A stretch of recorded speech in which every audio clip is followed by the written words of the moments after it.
பிரிவுணர்ச்சி அகல.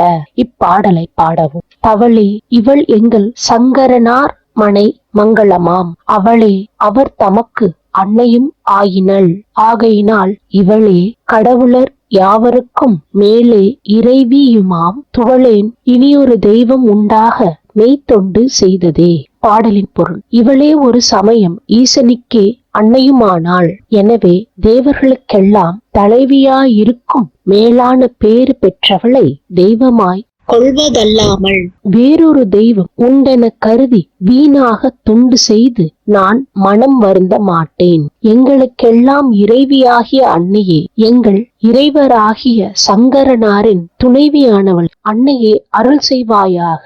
பிரிவுணர்ச்சி அகல. இப்பாடலை